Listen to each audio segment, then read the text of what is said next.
Gaddafi. The people hate him. I mean, one of the pro-democracy campaigners in Tripoli, his name's Ahmed, he said that, quote unquote, he's one of the most dangerous, odious Arab dictators in the world. A real thug in uniform who sees nothing wrong with killing people to achieve his goals. A bad uniform. Very bad Well, uniform. he came into power in a coup as well, so... But the fact that people are coming into power because of this stuff, you know what I mean? Just because of... You can't... blood won't, clean up blood. I mean... I think that's an important point. You mentioned the fact that he's there as a product of a coup because it's easy to instigate a revolution. However, it's never easy to reinstate government, an effective government. After a revolution. Exactly. I mean, he did... he's got quite good links with Britain, I know, in particular, because of BP and Shell have got quite strong links with Libya. Yeah. And Libya does have a lot of oil money, which people have been saying they will use to buy off opposition. And a lot of oil. Yeah. And also, I might as well give out the contact details for anyone who actually does ever. Please call us, guys. Call us, seriously. Although we're sat here bored, twiddling our thumbs, talking about stuff. I don't know about me. I'm not about you, but I'm not twiddling my thumbs. Really? What are you doing? I'm just reading and playing and dancing. All right. I'm just staring at these lovely posters all around. They're very cool. You are. All right, guys. If you do want to call in, the number is 01912739888. You can text the studio on 80039. Just write the word spice followed by your message. You can email studio@spicefm.co.uk. But if you don't really want to do any of that, if you've got our personal details on our numbers or BBM or whatever, just drop us a line and we'll get your thoughts and messages across. I mean, these are important subjects. These are important topics, and would be very helpful for us to see what the general populace thinks about them. Yeah. Because I mean, we can sit here and talk about what we think and give our opinions on the news. But what do you think? Yeah, exactly. Right. Moving on from Libya. Bahrain, guys. Bahrain. Do you guys want to talk about this? Because you guys will It's probably the have a least. lot more It's sad, guys. direct opinion than me. Okay. You know what, the Mac? Give them a timeline, because these things, the media tends to distort these kind of things, and there's such an influx of information that you don't know what to believe, and you don't know what happened when. Yeah, the stuff we have is we received personally from people we know from back home. So trust us, guys. Anyways, as you know, revolution started. This was on 14th of February, where they called it the Day of Rage, I think. Yeah. And thousands of people marched, and they went through the capital to a roundabout, which on the internet they're calling square. It's called the Pearl Roundabout, and they just camped there. And they protested the government and the policies they've been putting down, and how it's just not. I guess it's not giving equal rights and human rights to everybody in Bahrain. So on the 14th of February, day one, thousands of people marched, as we said, and riots started, and a person died because it's that death. That started everything. Like created this huge wave of rage and anger. Although the first death that happened wasn't on purpose, it was because of a rubber bullet, I think, which struck. Yeah, and so that instigated all of the anger and rage, and it escalated the violence. On day two, there was a funeral, and the funeral included thousands of people for that person who died on day one, and riot police actually completely clamped down on the funeral, Day and two another was person Thursday, died. Wasn't it? It was the 15th of February. This whole thing started on Valentine's Day, ladies and Yeah. gentlemen. Day of love. The day of love. Not really. Yeah, Day of Rage in Bahrain. But and the funeral, one person died after the clampdown happened, and that intensified the thing even more. And then the camp on the Pearl Roundabout happened on day 3, where people were protesting, and they had set up camps, and they were sleeping and just staying on the roundabout, which is, what? In this case, I think it's important to designate who's who, which protesters are which. See, the initial protests began in outlying villages around Bahrain. People who have protested before. And the methods that they use were the same as those used before, where they don't have any weapons, obviously. They'd block roads. They'd block roads. And burn tires and stuff like that. Molotov cocktails and that stuff. Exactly. So I'll say most of those people, well, at least by their admonition, were of the Shia sect.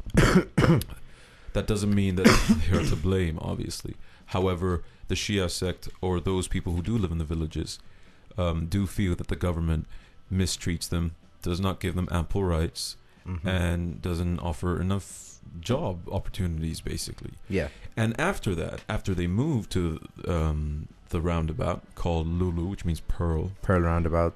Yeah. That had an amalgamation of both Shiites and Sunnis.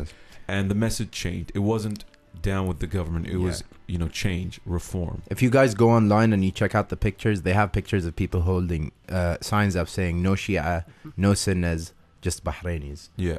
And that was on day 3, the camp that we were talking about. And then in day 4 at 3 a.m., which is pretty much day 3 at night. Thursday morning. That was the biggest mistake, I feel. Yeah. Where the government sent in troops of the military, and there was a huge clampdown, and there were shots fired, and tear gas and automatic weapons, and it turned out into an all-out just struggle, I guess. I think that was that's completely uncalled for. Yeah, it was. That's what I mean by disproportionate use of force. Yeah. Yes, I mean, when you have that many people congregating in an important location, I mean, the roundabout is an important commuter destination. People have to cross the roundabout to get to their jobs, basically. So the government feared that this would cause civil unrest and possibly a civil war. Yeah.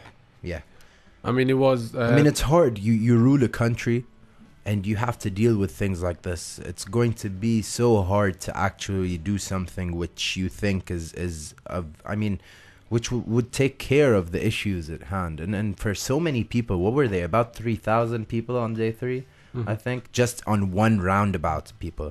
One roundabout. I mean, in all fairness, it is.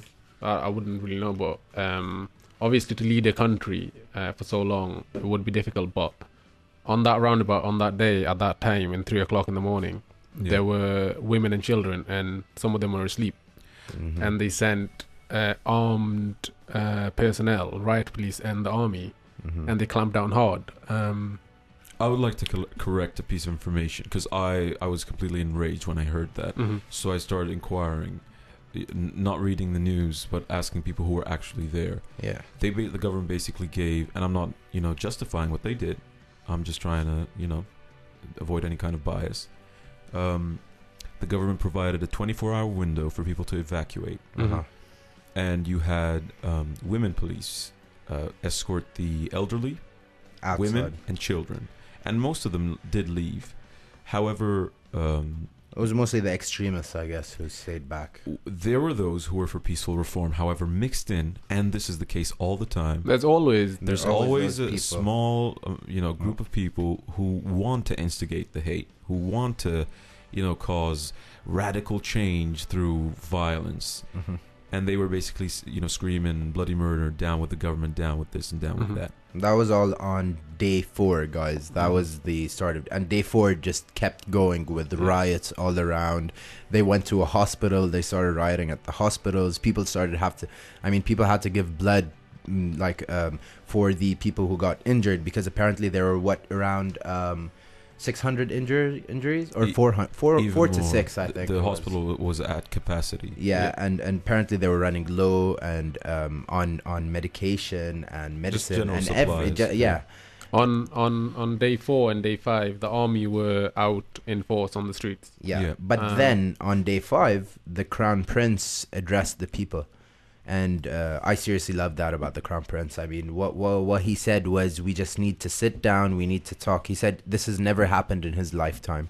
He's never seen something this bad. And he said there's no difference between Sunni people and Shia people, and that he just wants everybody to calm down and to have a dialogue so that they can fix the problem. He called back the army as well. Yeah, he did. He is the commander-in-chief of the military. Yeah. And when he addressed the nation, I commend him, obviously, for trying to unite everyone.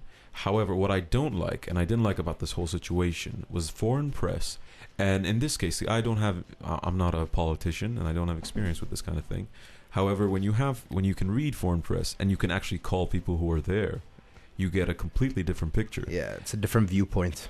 Because of what happened in Egypt, where the whole nation stood up against a 30-year dictatorship, everyone was pro-democracy.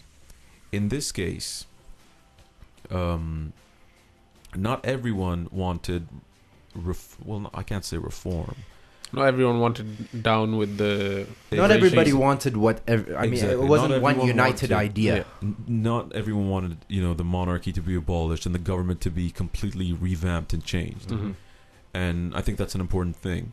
And Twitter, for example, and Facebook has been going apeshit over this. Twitter, people are, going to complete hysterics. You have pictures posted from 10 years ago. Yeah. Claim to be pictures of the damage done to civilians now. It's today. just crazy, guys. Our phones have been ringing off the hook, and messages and texts and pictures, and it's sad. It's sad. Even local Bahrainis who are actually there are like, we're confused. We don't know what the hell is going on. Yeah. It is that for that reason alone that the Crown Prince addressed the nation, because that kind of chaos can lead to too much damage. Mm-hmm. And there is an economy. There people do need to go to work. There are still those who need to feed their families and provide. I mean, one person I'm very close to just came to London from Bahrain, studying here, and she said that she didn't know, and she was mad. She was furious because she knew nothing about what was going on. All she knew was that there were riots and stuff was happening. That's all she knew. And so yeah, let me just keep going with the timeline. On day 6, which was yesterday, 2 days ago. No, day 6 was yesterday. Day 6 was 5 yesterday. was Friday, sorry. right? Yeah. Yep. The army left the streets. Yep. Protesters were still on the roundabout. They went back, and it became a peaceful protest. Yeah. It started calming down, and I guess everybody was starting to think about what the future was. You know what I mean? And today, which I think was the best part, or the most, the most Significant culmination of events. Yeah, of what happened was that the Crown Prince and El Wafaq, which are the party who had 18 seats in parliament, who left those seats in parliament. The Shiite opposition group. The opposition group. They are having a sit down and they're talking about what everybody wants. So see, this is what I think should happen, and hopefully this will lead to something good. Maybe in Egypt and Libya, you need to have a complete revamp of the government. However, in Bahrain, you cannot discount, us as Bahrainis, we witness this, you cannot discount the progress that has been made over the past years, 10, 20 years. For 40 years now. So 40 years, yeah. I mean, if you look at pictures from 10 years ago and you look at pictures now, and job opportunities and unemployment, the UN reported that, compared to the whole world or the rest of the world, Bahrain's poverty rate is 0. Yeah. But that's compared to the whole world. The comparative poverty rate within the country, yes, does exist. There's a lot of separation. It's like, wealth. 15, 16%, something like that. Mm-hmm. But there have been a lot of good things. A lot of good things happened, because think about this. People wanted more homes for the unemployed. They gave them 50,000 more homes. I'm talking about 2-3 years ago. They wanted to raise the minimum wage. They raised the minimum wage. They put a quota on how many Bahraini workers had to work in each business. There's a quota. They've done a lot of things. See, those are the things that make people, they make us think that, they make us consider the government for what it is. And I think that just a sit down and a bit of reform, you know what I mean? Not complete reform, just the understanding of what the people's needs are from the government's point of view should dwell, Do you think that I know the Bahraini Prime Minister is the